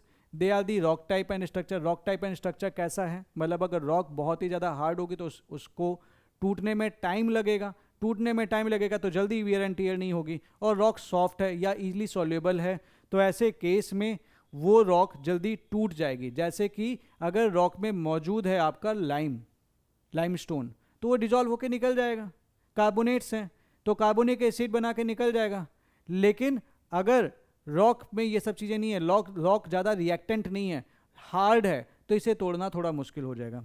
Then climatic factors such as temperature, ज़्यादा temperature, extreme temperature में easily चीज़ें टूट जाती हैं, ठीक है, क्योंकि you are going to experience extreme temperature. बहुत ज़्यादा ठंडी, बहुत ज़्यादा गर्मी, बहुत ज़्यादा गर्मी होगी तो देयर विल बी एक्सपेंशन, बहुत ज़्यादा ठंड होगी तो देयर विल बी कॉन्ट्रैक्शन। तो ज़्यादा एक्सपेंशन, ज़्यादा कॉन्ट्रैक्शन, तो उसका जो लिमिट है वो बढ़ जाता है। तो ऑब्वियसली बात है, that is going to create the fatigue in the rock and that will break the rock. Rainfall, ज़्यादा रेनफॉल हो रही है, सो रेगुलर बेसिस पे जैसे आपके रॉक्स हो गए हैं उस पर फोर्सेस पड़ रहे हैं रेनफॉल के भी, तो उसके चलते तो वाटर फ्लो भी कर रहा होगा, उसके अलावा उस पर गिर भी रहा होगा, तो उसको तोड़ने की कोशिश करता है, because it comes with a kinetic energy. Then wind, अगर ज़्यादा ही मतलब हमेशा हवाएं चलती रहती हैं तो डेफिनेटली डिग्रेडेशन का प्रोसेस स्पीड अप हो जाएगा। देन इंसोलेशन, कितनी सोलर एनर्जी है। देन सिमिलरली टोपोग्राफी, ठीक है। अब एक जो एकदम आपका जो प्लेस है वो बिल्कुल ही एकदम लेट्स से कि समतल है, तो समतल वाले एरिया में कितना ही तुमको क्या ही कर लोगे, कितना कहाँ पे ब्रेक करोगे, कहाँ ट्रांसपोर्ट करोगे। लेकिन let's say there is the mountain, तो यहाँ से यहाँ ले जाने के लिए आपके पास रीजन होंगे, आपका जी भी वर्क करेगा, और जब पानी गिर रहा होगा तो नीचे लेके उसको लाइक जो रॉक्स होगा ब्रेक करेगा, उसे लेके जाना चाहेगा। वेजिटेशन कवर, वेजिटेशन अगर नहीं है तो ब्रेक करना ईजी है, वेजिटेशन है तो रॉक्स को ये होल्ड करके रखता है, तो जितनी वेजिटेशन उतना उसको थोड़ा ब्रेक करता है। लेकिन अगेन एक प्रोसेस ये भी करता है कि रूट्स वगैरह उसको ब्रेक भी करती हैं, तो जो जिसका पल्ला भारी वो काम हो जाएगा। So it is somehow affecting the exogenic processes, ठीक है। Then we have the weathering. अब समझते हैं exactly what is weathering. Weathering is defined as the mechanical disintegration. Mechanical disintegration की जब हम बात करें, it means chemical composition is not changing. Physical disintegration due to heat and pressure and chemical decomposition such that due to leaching, oxidation and reduction और the hydration of rocks through the action of various elements of weather and climate, ठीक है। तो ये यहाँ पे एक bracket होना चाहिए था, ठीक है। तो वेदरिंग इज एन इन सितु और ऑन साइट प्रोसेस, मतलब ये दूर नहीं हो रहा है, जिस जगह पे वेदरिंग होनी है ये यहीं पे इसके प्रोसेसेस वर्क कर रहे हैं, that is caused by the weather and the climate elements. So this does not involve movement of the rock material. तो वेदरिंग में हम चीज़ों को डिसइंटीग्रेट कर रहे हैं तोड़ रहे हैं, लेकिन हम अभी इसके मूवमेंट की बात नहीं कर रहे हैं। Movement is something other thing. Movement नहीं कर रहा, आप चीज़ें तोड़ रहे हैं, तोड़ाई चल रही है इसकी, ठीक है। So that is weathering. यही कंफ्यूजन होता है टर्म्स में। सो इन द वेदरिंग हम चीज़ें तोड़ने की बात कर रहे हैं। सो कैसे कैसे हो सकता है? Geological structure it affects the weathering. वही चीज़ है, हार्ड होगा तो देरी से टूटेगा और सॉफ्ट होगा तो जल्दी टूट जाएगा। क्लाइमेट एंड वेदर कैसा है, जो भी मैंने आपको डिस्कस किया ऊपर। रिलीफ एंड स्लोप, अगर ज़्यादा रिलीफ है और स्टीप स्लोप है तो टूट के गिरने के चांसेस ज़्यादा हैं, ठीक है।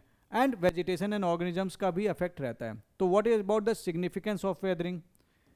तो वेदरिंग के अगर मैं सिग्निफिकेंस की बात करूं, so weathering is the first step in the formation of soil from rocks.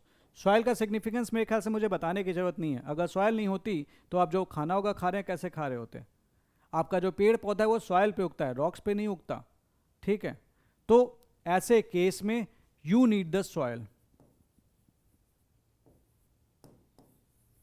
ठीक है। So weathering weakens the soil and rocks and make it easy to exploit the natural resources, ठीक है। So that is why, because हमारा ये soil formation में help कर रहा है, so that is important for us. दूसरी चीज, weathering leads to natural soil enrichment. अब आपकी सॉयल फर्टाइल कैसे होगी? It needs the minerals. वो मिनरल्स कहाँ से आते हैं? रॉक्स से मिलते हैं। तो उसकी वेदरिंग होगी तो सॉयल्स को मिनरल्स मिलेंगे, तो आपकी सॉयल होगा फर्टाइल होगी।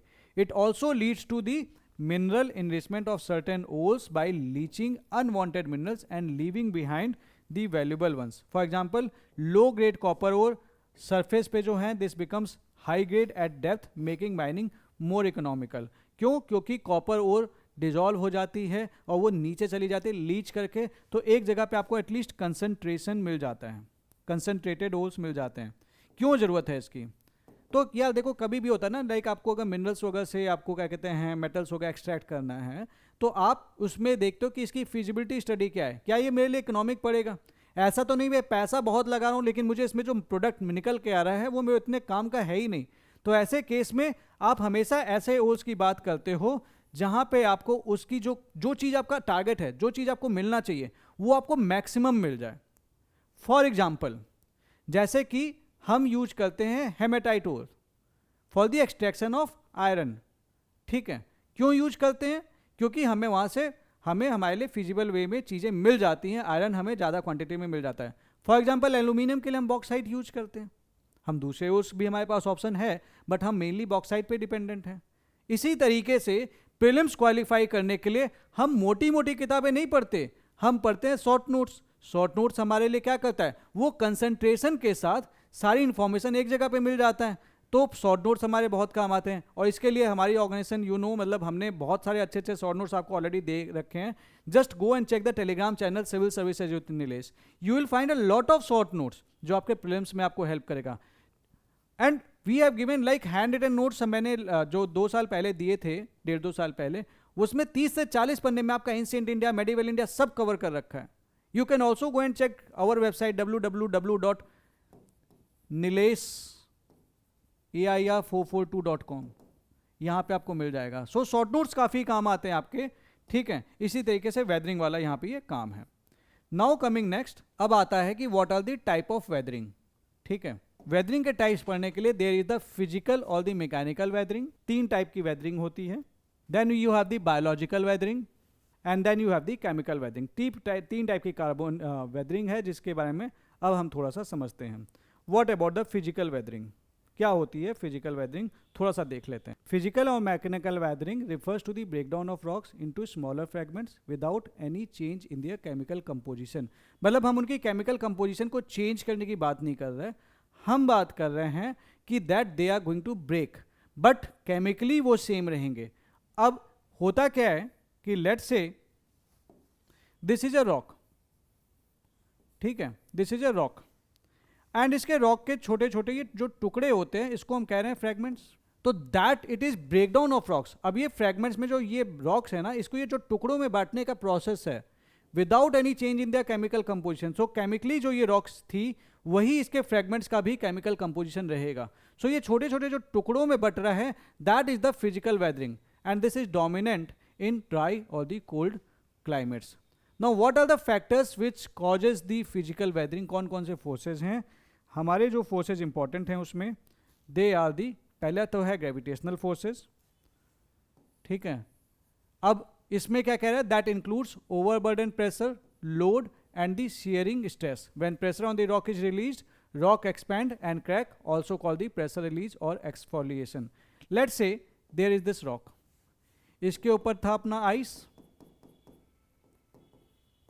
अब ये आइस हो गया मेल्ट, तो रॉक इस आइस के अंदर में, चूंकि आइस का ऑलरेडी एक वेट होगा तो इसके ऊपर प्रेशर डालना होगा, तो अब जब ये मेल्ट कर गया तो इसका प्रेशर जो है वो रिलीज कर गया, तो ये जो रॉक है ये ऊपर आना चाहता है क्योंकि इसके ऊपर का प्रेशर रिलीज कर गया, तो ऐसे केस में ये ब्रेक कर जाता है, और जब ये ब्रेक कर जाता है वो उसके चलते there is the creation of fragments, तो ब्रेक करके चीज़ें मतलब आपकी जो परत बाई परत निकलती रहती है, this pressure release is called the exfoliation, ठीक है। So rock expand and crack, because pressure release हो गया तो रॉक एक्सपैंड कर रही है, क्रैक कर जा रही। देन एक्सपेंशन फोर्सेस के बारे में बात कर लेते हैं। चीज़ें एक्सपैंड करना चाहती हैं, क्यों, कब एक्सपेंड कर पाएंगी, जब या तो टेम्परेचर चेंज हो रहा हो, जैसे आपको पता है कि हीट करते हैं कोई चीज़ तो वो एक्सपैंड करती है, और जब वो कूल होगी तो कॉन्ट्रैक्ट करेगी, तो heating cooling heating cooling heating cooling, this produces the fatigue in rock, and this fatigue will lead to the breakdown of rock into its fragments. Crystal growth हो सकती है, जो सॉल्ट क्रिस्टल्स हैं, जो रॉक के cracks हैं, जो आपके जो ये रॉक्स हैं, let's say there is the rock, इसके जो क्रैक्स हैं इसके बीच में जो रॉक्स सॉल्ट क्रिस्टल्स हैं ये आ जाते हैं, and if they start growing, तो ऐसे केस में वो उसके ऊपर प्रेशर लगाएगा, it can break it. Animal and the plant activity, roots and burrowing animals they widen the cracks, ठीक है, तो कई सारे जानवर उसमें भाई छेद कर डाले तो ऑब्वियस सी बात है फ्रेगमेंट्स में टूट सकता है। Then there can be the water pressure के चलते भी चेंजेस आ सकते हैं, so this is occurring due to wetting and the drying cycles. Water enters rock pores and exerts pressure during repeated cycle, leads to fatigue and eventually fracture of the rocks, ठीक है। Then the processes which are involved in the physical weathering. तो पहले तो क्या होता है, there is the unloading and expansion, like removal of underlying rock load because of continued erosion causes vertical pressure release, with the result that the upper layer of the rock expand, producing disintegration of the rock masses, ये मैंने अभी आपको just बताया है ठीक इससे पहले। So there is the outer layer of rock peel off in curved sheets like the layer of an onion, this is an image. तो बेसिकली रॉक है, उसके ऊपर कुछ अंडरलाइंग चीज थी, that underlying thing can be like let's say the ice is exerting the pressure, नीचे दबा रहा है तो वो रॉक प्रेशर में है, आइस मेल्ट हो गई तो प्रेशर रिलीज हो गया, तो ये रॉक ऊपर आना चाहती है, बट रॉक ऊपर कैसे आ जाएगी इतना आराम से, तो it will actually degrade, it will actually disintegrate, leading to the physical weathering. Then the salt weathering, जो मैंने आपसे बात की, salt weathering occurs when salt in the rock expand due to thermal action, hydration and crystallization, specially in the hot deserts, causing pressure in the rock pores that leads to granular disintegration, making salt crystallization the most effective form of salt weathering. Then we have the thermal expansion also. There is the repeated heating and cooling which is causing the cracking, and then we have the freeze, thaw or the frost wedging. Water freezes, expands and break the rock. जैसे कि आपकी like let's say कि ये एक rock है, इसके अंदर में पानी चला गया, अब आपको पता है कि जब water gets converted into ice तो इट एक्सपैंड्स, वो एक्सपैंड करता है, एक्सपैंड करेगा तो इस पर प्रेशर लगाएगा, इट ब्रेक्स द रॉक्स, ठीक है। एंड दो लैंडफॉर्म्स होगा क्रिएट होते हैं, सो एक्सफोलिएशन डोम्स होगा बन सकते हैं, they are the large rounded domes, exfoliation tors बन सकते हैं, तो they are the rounded boulders of the various sizes. Then physical weathering के बाद we have the chemical weathering, ठीक है। केमिकल वेदरिंग से पहले चलो हम बायोलॉजिकल वेदरिंग देख लेते हैं क्योंकि अभी ये बीच में आ गया है। तो बायोलॉजिकल वेदरिंग का मतलब क्या हुआ, there is the involvement of bio मतलब लिविंग, तो there is the involvement of living being. Living being कौन हो सकता है, लिविंग बीइंग आप भी हो सकते हैं, लिविंग बीइंग कोई जानवर भी हो सकता है, लिविंग बीइंग कोई ट्री भी हो सकता है। So biological weathering refers to the breakdown of rocks and minerals due to the activities of living organism both mechanically and chemically such that organism growth. अब क्या हुआ, बहुत सारे चूहे वगैरह हैं, अर्थवर्म वगैरह हैं, दे स्टार्ट ग्रोइंग, तो if they will start growing, so what they will do, they will break this rocks, they will break this soil, ठीक है। सो बोरोइंग वगैरह के चलते there is the breakage. Organic decay हो सकता है, so there is the formation of humic and the carbonic acid, root का pressure पड़ सकता है। अब हमारे पास एक पेड़ है, उसका पेड़ उग रहा है तो उसका रूट आएगा, अब बीच में आ गया रॉक या सॉइल वगैरह जो भी है वो हार्ड है, तो इसको ये ब्रेक नहीं करेगा क्या? सोच के देखो, this is exerting a pressure, क्योंकि ये उगना चाहता है, ये अपने जगह से हिलना नहीं चाहता, so this is going to break it. Human activities, plowing, cultivation, deforestation, construction, this disturb the soil and assist in physical and chemical weathering due to new contact surfaces between minerals, air and water। ठीक है, तो हम प्लॉव अगर करते हैं तो we have the create the new contact surface between mineral, air and water, और ये असिस्ट करता है आपकी फिजिकल एंड केमिकल वेदरिंग में। ठीक है भाई, आप खोद रहे हो, लाइक प्लॉइंग कर रहे हो, तो कहीं ना कहीं आप उसे तोड़ भी तो रहे हो, तो समथिंग लाइक दिस, ये बहुत ही सिंपल प्रोसेस है। Then we have the chemical weathering. What is the chemical weathering? Chemical weathering involves chemical decomposition of rocks and soil due to loosening of bonds between the grains. ठीक है, so this is accelerated by water, air and heat. तो basically there is the formation of the chemicals inside the rocks. अब उसके चलते क्या होता है, there is the change in the chemical composition, so this loosens the rocks and they break. एक तरीका हो सकता है सॉल्यूशन बना लें, अगर हमारे रॉक्स में वो मिनरल्स मौजूद हैं जो कि वाटर वगैरह के आने के बाद उसके साथ घुल जाते हैं, तो घुलने के बाद वो लीच कर जाते हैं, निकल जाते हैं, living behind the space, living behind the pores, तो ऐसे केस में rocks टूटेंगी। So soluble rocks forming minerals, for example nitrate, sulfate and potassium, are dissolved in water or weak acids and are leached out and accumulate in the dry region। for example जैसे कि आपकी हमारी rock है, अब ये rock है, mineral deposits हैं अलग अलग जो कि सॉल्यूबल हैं, लेट्स से ये स्पेस है। अब सोच के देखो ये पूरा, ठीक है, ये पूरा डिजॉल्व हो गया और ये बना लिया सॉल्यूशन। सॉल्यूशन होने के बाद ये निकल गया, चला गया, तो जो हमारी रॉक बचेगी इसमें ये स्पेस एक्स्ट्रा क्रिएट हो गया, ये स्पेस एक्स्ट्रा क्रिएट होगा, अब यहाँ पे कुछ नहीं है, तो ये रॉक क्या कमज़ोर नहीं हो जाएगी? तो जब ये रॉक कमज़ोर हो जाएगी तो उसे तोड़ना आसान हो जाएगा, so that leads to the weathering. तो यही चीज़ें बता रहा है। Then there is hydration, this is the second process of chemical weathering. So जो आपके मिनरल्स हैं इन्होंने वाटर एब्जॉर्ब कर लिया है and now they are expanding, minerals expand कर रहे हैं वहीं पे। अब जब ये एक्सपैंड करेंगे वहीं पे तो वो रॉक को ब्रेक करेंगे ना, क्योंकि रॉक तो वैसे ही रहना चाहती है, ये अपने सेम शेप में रहना चाहते हैं। मिनरल्स ने वाटर ले लिया, वो हाइड्रेटेड हो गया, अब ये एक्सपैंड करना चाहता है, ये एक्सपैंड करेगा तो ये इस पर प्रेशर बनाएगा, प्रेशर बनाएगा तो इसे तोड़ना चाहेगा। सो कैल्शियम सल्फेट ये वाटर लेता है and this turns into gypsum which is more unstable than calcium sulphate and this expand करेगा तो तोड़ना चाहेगा। So there is alternate expansion and contraction leading to fatigue in the rocks. There can be also oxidation and there can be also reduction. What is oxidation? You add the oxygen to the elements. What is reduction? You remove the oxygen. Oxidation, ठीक है। So addition of oxygen causes breakdown of minerals, occurs in the oxygen deficit environments, waterlogged area वगैरह में। तो इसका example ये है कि there is the red color of iron upon oxidation this turns into brown or yellow, red color of iron upon reduction turns into greenish or bluish gray, and this actually weakens the strength of the rocks। तो rocks की strength weak हो जाती है, so ultimately it breaks। Then you have the carbonation। Carbon dioxide plus rainwater leads to the carbonic acid।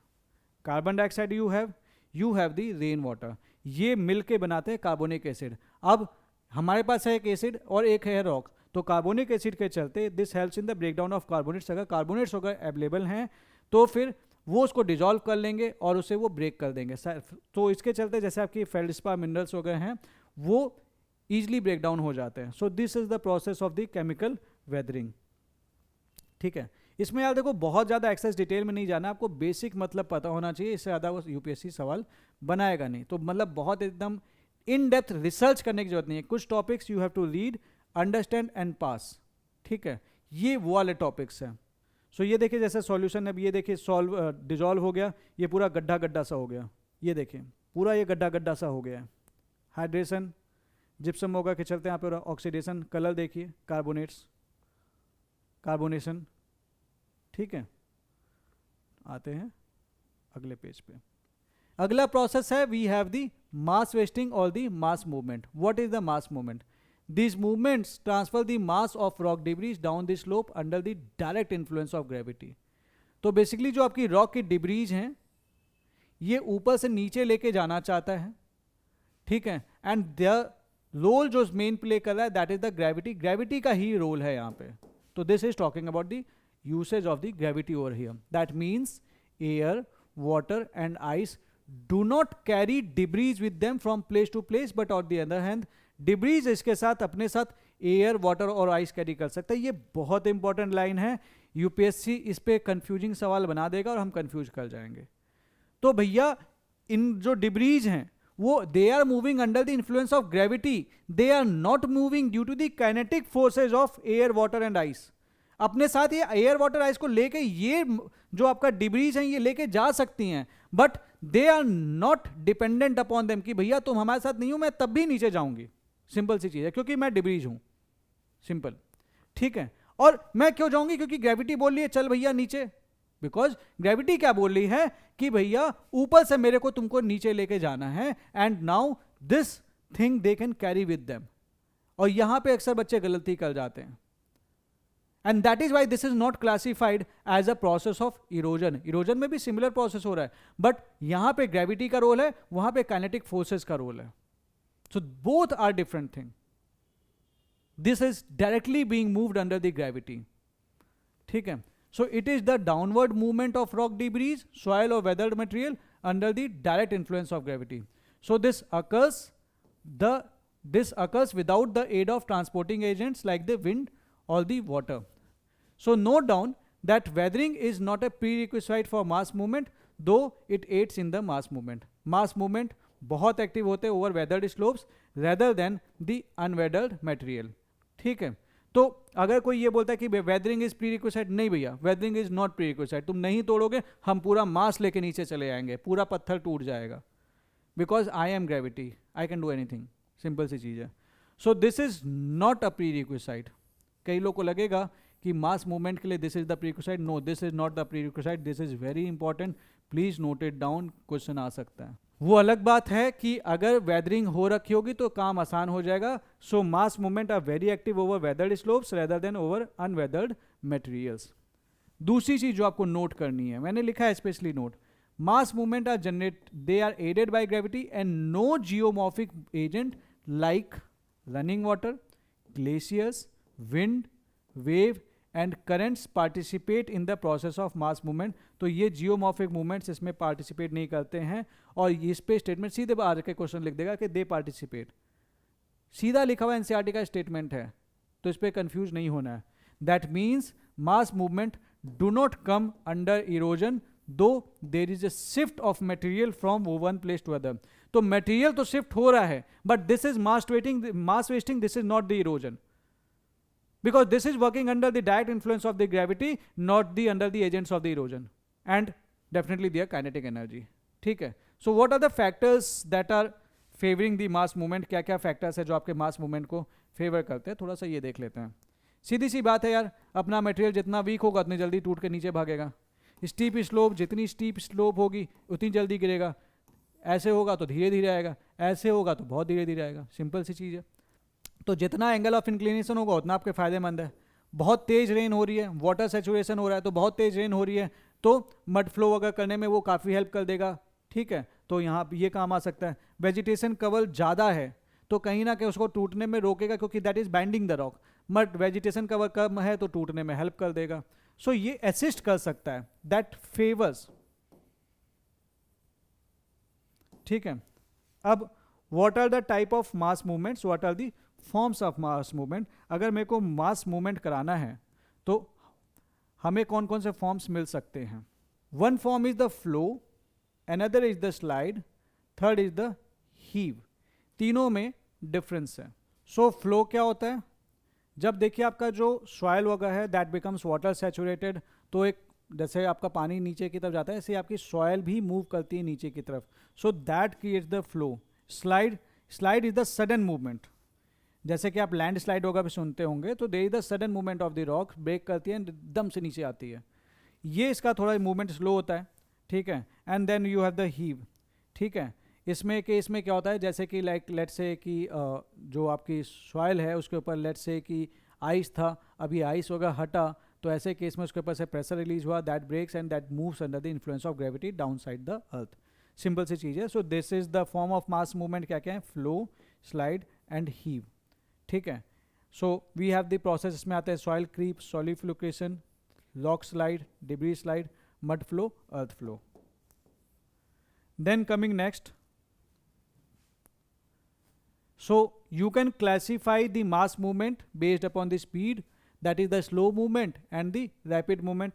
ये बात तो हम geomorphic process में पहले से ही कर रहे हैं. स्लो मूवमेंट, फास्ट मूवमेंट, तो जहाँ पे मौका मिलता है ये स्लो एंड फास्ट हो जाता है. So if I am talking about the slow movement, I am talking about the creep and the type of creep called the solidification. So this slow movement किस पे होगा? जब आपकी जो स्लोप्स हैं वो मॉडरेटली स्टीप होंगी.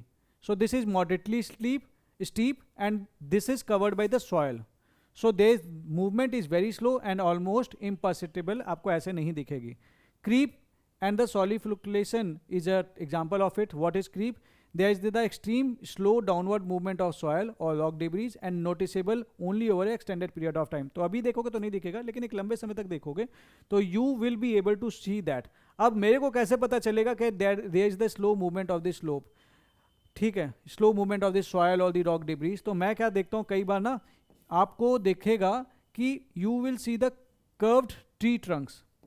पोल्स वगैरह होता है जो कायदे से उसको सीधे खड़े होना चाहिए, तो पोल्स आपको दिखेंगे टिल्ट हो गया. तो वो क्यों टिल्ट हो गया? क्योंकि साथ ही साथ रॉक पूरी मूव कर रही है नीचे की तरफ. Fences out of alignment and soil ripples. Solidification, this is the type of creep involving slow movement of the saturated soil. This is common in moist, temperate and the cold regions, and this is caused by surface melting of frozen grounds and the prolonged rainfall. ठीक है. Then rapid mass movement. Rapid mass movement में जो सबसे famous example है that is of the landslides. ठीक है. So this is common in humid climatic region. This occurs on gentle to the steep slopes movement. ठीक है. Then this is common in humid climatic regions. Humid climatic regions होंगे तो rapid mass movement ज़्यादा common होगा वहाँ पे. And gentle to the steep slopes, gentle to the steep slopes, and the movement is fast and movement is clearly visible. ठीक है. तो rapid mass movement. Then अब ये 4 टाइप्स हैं: earth flow, mud flow, debris avalanche and the landslide. These are the type of mass movements जिसके बारे में थोड़ा सा हम और जान लेते हैं.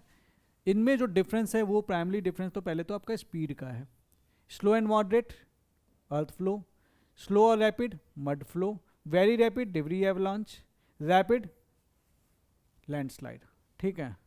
Materials that are involve in the earth flow, that is water saturated clay और सिल्ट. यहाँ का मटेरियल ये है.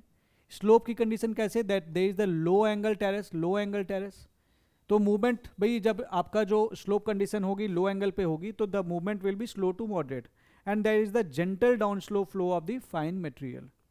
मड फ्लो की बात कर लेते हैं. Then there is the weathered material which is saturated with rock. तो जो आपका मटेरियल है it is saturated with rock and ये स्टीप स्लोप्स पे आपको मड फ्लो देखने को ज़्यादा मिलेगा. तो दो ऐसे केस में movement it can be slow भी हो सकता है एंड स्टीप भी हो सकता है, फास्ट भी हो सकता है, रैपिड हो सकता है. And it flows like a stream of mud after heavy rainfall. तो सडनली बोलते हैं ना कि मिट्टी नीचे आ गई, पूरी मिट्टी धस गई. ठीक है. डिब्रीज एवलांच तो loose rocks, soil and debris. Slope condition, steep slopes. Speed is very high speed, sudden movement similar to snow avalanche. And then we have the landslide. They are mostly dry, rock or debris. Steep slopes are there. Condition is rapid. Key characteristics sudden or clearly visible down slope movement. ठीक है. इसी के ये कुछ images हैं जो इसमें दी हुई हैं. ठीक है. So if you see mass movement का ये figure, तो like you have the soil creep नीचे आ रहा है, head scarp and there is this slumping. Mud flow पूरा ऊपर से मड बन के आ रहा है, लहर और the mud flow. Deforested land and there is the debris flow, there is the rock fall also. सीधे रॉक गिरती है, रॉक एवलांच. ठीक है. अब आते हैं आगे. Let's move forward. Now let us understand the landslide. What about the landslide? Landslides are relatively rapid and perceptible movements in which the material involves are relatively dry. And जो landslide में जो आपका रॉक मासेस जो गिरते हैं, जो lands गिरता है, that the detach mass depends on the nature of discontinuity in the rock.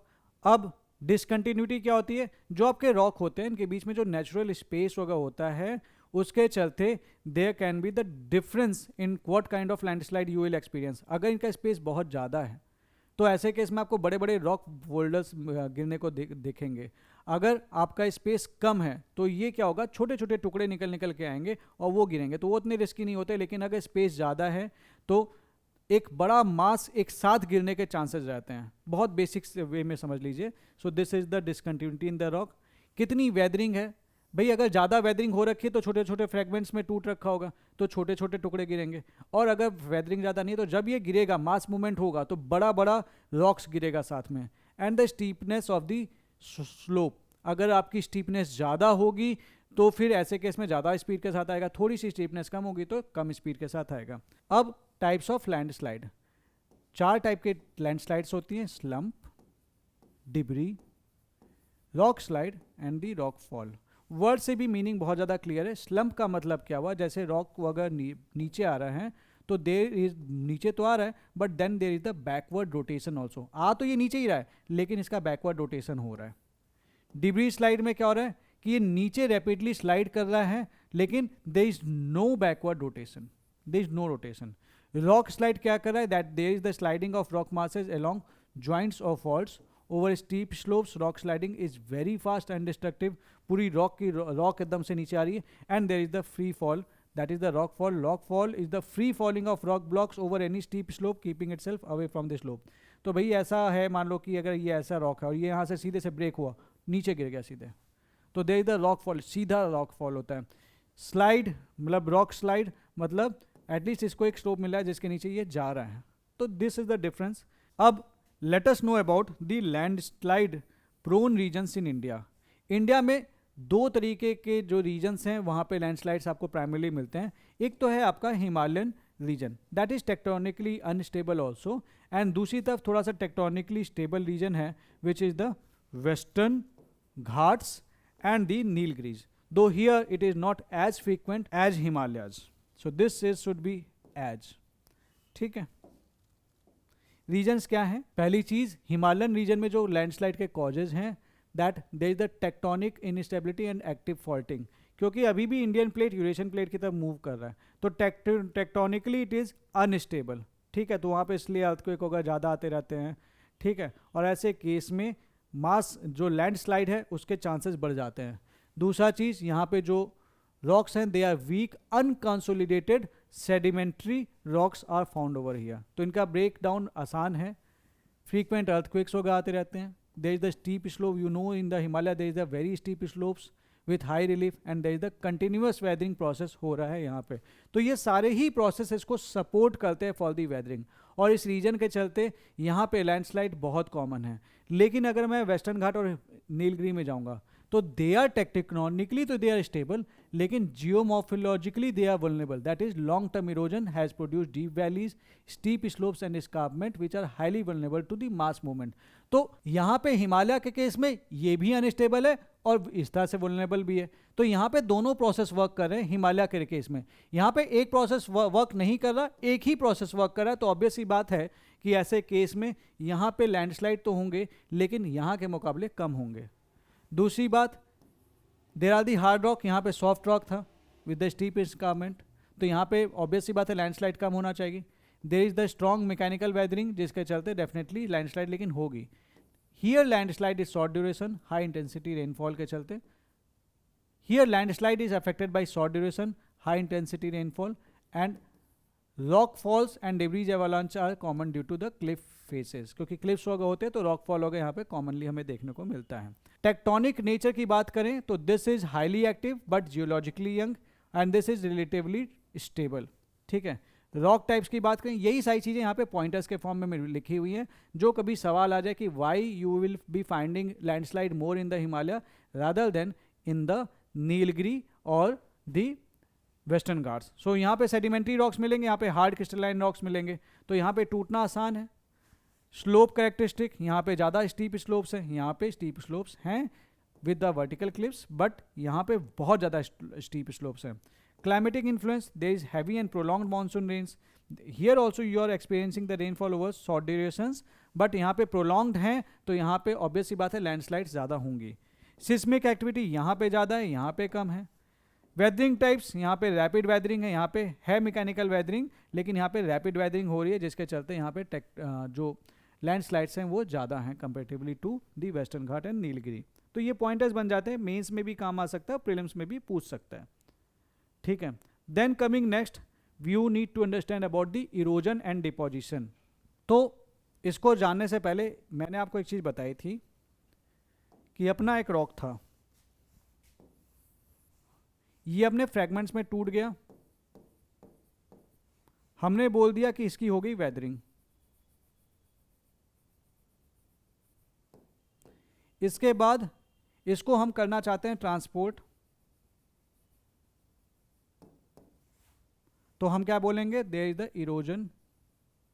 और जब ये चल के कहीं पे जाके इकट्ठा होता है, क्योंकि एनर्जी खत्म हो जाती है, जो जियोमॉर्फिक एजेंट है उसकी काइनेटिक एनर्जी खत्म हो जाती है, then it is deposited, so हम कहते हैं there is the deposition. And this works along the elevation. तो ऊपर से रॉक्स आएगा, नीचे जाएगा, तो ये ऊपर का जो लेवल है वो कम होता जाएगा, नीचे का लेवल सेम होता चला जाएगा। So this process works in the erosion and deposition. थोड़ा सा देख लेते हैं। Erosion is the process by which weather material is removed and transported from one place to another by the geomorphic agents. It follows weathering. Weathering मतलब आपने fragments में तोड़ दिया, and involves the movement of the materials. This is driven mainly by the geomorphic agents such as running water, groundwater, glaciers, wind and waves. तो ये geomorphic agents हैं. Running water है, it has the kinetic energy. Groundwater है, it has the kinetic energy. Glaciers है, it has the kinetic energy to carry this boulders, rocks, etc. Wind and waves. So erosion में जो आपकी relief है that degrades. So there is the degradation. That is the landscape is worn down. It is the erosion that is largely responsible for the continuous change that the Earth's surface is undergoing. This involves the kinetic energy. लेकिन deposition में क्या होता है? This is the process by which eroded material are laid down when the transportation agents they loses the energy. So they occur when velocity, volume or carrying capacity of agent decreases. That leads to aggradation, that is building up of the land. तो एक तरफ यहाँ पे क्या हो रहा है कि लैंड जो है वो लेवल अप हो रहा है, नीचे जा रहा है, so there is the degradation. यहाँ पे क्या हो रहा है, लैंड भर रहा है, so there is the aggradation. So what are the processes that are involved in erosion? पहले एजेंट्स की बात कर लें, यहाँ के एजेंट्स और यहाँ के एजेंट्स की बात। तो here the main agent is running water, all the glacier and the wind, and the sea waves and the current. Running water, rivers and rainwash, glaciers and winds, ये भी कैरी करके लेके जाते हैं फ्रैगमेंट्स वगैरह, रॉक्स वगैरह के, sea waves and currents. यहाँ पे जो मेजर एजेंट्स ऑफ डिपोजिशन है, that is again the running water, that is again the glacier, that is again the sea waves. तो ये दोनों में ही सेम है, यही लेके जा रहे हैं और यही डिपॉजिट कर रहे हैं, तो इनके जो एजेंट्स हैं वो दोनों के सेम हैं।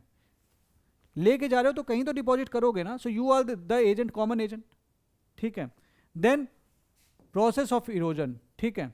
तो इरोजन के प्रोसेस में अगर हम समझ लेते हैं, पहली चीज है hydraulic action, abrasion, attrition and solution. एक एक करके समझते हैं। What about the hydraulic action? Hydraulic action that is the force of moving water dislodge the material. मतलब जो हमारा जो रनिंग वाटर था, जैसे नदी है नीचे की तरफ जा रही है, अब इसके पास ऑलरेडी इसकी काइनेटिक एनर्जी है, इसको मिल गया रॉक, रॉक को ये कैरी कर सकते, इसकी काइनेटिक एनर्जी इतनी है कि इसको लेके जा सकते, तो बोले कि बेटा हमारे साथ चलो।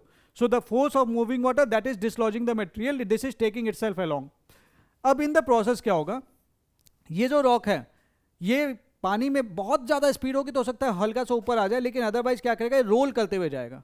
रोल करते हुए जाएगा तो they will be grinding of the transported materials, तो दूसरे रॉक्स को भी तोड़ेगा, रॉक्स के जो बीनीथ द सी बेड है, बीनीथ द जो रिवर बेड है उसमें रॉक्स को तोड़ता चला जाएगा। So they will be the abrasion of the corrosion. जैसे कि आपका सैंड पेपर होता है ना, इससे आप दीवार से घिसते हो, तो घिसते हो तो दीवार भी थोड़ा थोड़ा भी उसमें झड़ना शुरू हो जाती है।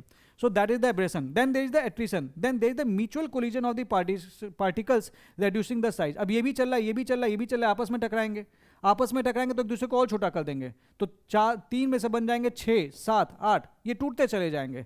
Then there is the solution, that there is the dissolution of the soluble rocks, तो डिसॉल्व करके ले गया और वहां पे जाकर डिपॉजिट कर दिया। So this is the process of erosion. Now what are the conditions which are favouring the deposition? Then अगर हमारी स्लोप ग्रेडियंट घट रही है तो हम ज़्यादा दूर तक कैरी नहीं कर पाएंगे, अब हम डिपॉजिट करना शुरू करेंगे। There is the decrease in the flow velocity, velocity obvious सी बात है, स्लोप ग्रेडियंट घटेगा तो वेलोसिटी भी घट जाएगी। लोड बढ़ गया तो भी मैं डिपॉजिट कर दूंगा। And then there are if they are the obstacles in the path of agents. Examples हम नेक्स्ट चैप्टर में कवर करेंगे, जैसे कि रिवर्स में इसके चलते कई सारे शेप्स बनते हैं, like valley, gorges, pot holes, waterfall. Glaciers में कई सारे शेप्स बनते हैं, cirques, aretes, U shaped valleys. Wind में we have the deflation hollows, mushroom rock. Waves के चलते sea cliff, cave, arches, stacks. अभी के लिए इसका आप स्क्रीनशॉट ले लीजिए, but this we will be covering where when we will be taking up the next chapter, that is on the landforms. Then we have the river, ठीक है, depositional landform, that is the floodplain, delta, alluvial fans. Glacier में we have the moraines, drumlins, eskers. Wind में we have the sand dunes, Lewis deposit, and then we have the sea waves, beaches बनते हैं, spits बनते हैं, bars बनते हैं, lagoons बनते हैं, ठीक है। Then what is the relationship between deposition and the erosion? तो दोनों complementary process है। कोई चीज़ आप कैरी कर रहे हो तो कहीं डिपॉजिट कर रहे हो तो you become complementary. So material eroded from one place is deposited elsewhere, together they are responsible for landform evolution and the surface levelling. So the domination of either process depends on relief, climate, rock structure and the energy of geomorphic agents. So now let us understand the significance of erosion and deposition. So this shapes landmass and create fertile plains and deltas. जो reverse होती है उसके side में जो flood plains होकर बनते हैं वहाँ वो बहुत ही उपजाऊ ज़मीन होती है, वहाँ पे आप खेती होकर बड़े मतलब अच्छे से आप कर सकते हो और वहाँ पे आपको बहुत अच्छा रिजल्ट मिलता है। It influence the soil formation and agricultural productivity. It affects human activity such as settlement, transport and infrastructure. Continuous process contribute to the gradation of the earth surface. So ये वही इमेज है जो मैंने अभी आपको बताई, लाइक देखो rain हो रही है, विंड फ्लो करा रही है, so there is a weathering, weathering के बाद होगा इरोजन, इरोजन के बाद होगा डिपोजिशन। वेदरिंग में तोड़ेगा, इरोजन में कैरी करेगा, इसको ले जाके एक जगह पे डिपॉजिट कर देगा। हम इनके बीच का डिफरेंस एट अ ग्लांस समझ लेते हैं कि what is the difference between weathering, mass movement and the erosion. Basic meaning मैंने आपको बताई दी थी, that there is the disintegration and the decomposition of the rock. So there is the disintegration and decomposition of rocks. Mass movement में downward slope होता है material का, erosion में there is removal and transportation of the material. Weathering में क्या होता है, the primary driving factor is the atmospheric factor, temperature, moisture, chemicals. यहाँ पे primary factor is the gravity, gravity का रोल है। यहाँ पे geomorphic agents are the primary driving force. Role का ऑफ ग्रेविटी यहाँ पे इनडायरेक्ट होता है, यहाँ पे इनडायरेक्ट होता है इरोजन में, लेकिन मास मूवमेंट में डायरेक्ट होता है। यहाँ पे जियोमॉर्फिक एजेंट की जरूरत नहीं है वेदरिंग में कोई चीज को तोड़ने के लिए। अब इस पे सवाल आराम से बन जाएगा, do you need a geomorphic agent for the weathering? The answer is no, that is not required. Mass movement में भी it is not required, but यहाँ पे आपको इसकी रिक्वायरमेंट है। इन्हीं सब पे बेसिक एक एक लाइन वन लाइनर वाले सवाल बन जाते हैं।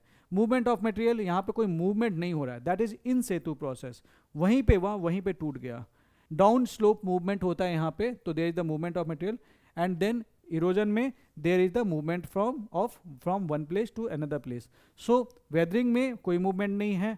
मास मूवमेंट में there is the downward movement, erosion में there is the movement from one place to another. Then what is the relation with the weathering? यहाँ पे इनिशियल प्रोसेस में वेदरिंग होती है, ठीक है। वेदरिंग एसेंशियल नहीं है मास मूवमेंट में, मैंने आपको बताया था, लेकिन ये असिस्ट जरूर कर सकता है। इरोजन में it is usually follows weathering. Speed की बात कर लें, अगर मैं स्पीड की बात करूं तो जो वेदरिंग है इसकी स्पीड बहुत स्लो है। मास मूवमेंट में that can be slow such as creep and that can be fast such as landslide. And erosion वो मोर ग्रेजुअल है, समटाइम्स कभी कभी स्पीड में भी इरोजन होता है। Category, this is the exogenic process. Mass wasting again an exogenic process, but this is not the erosion.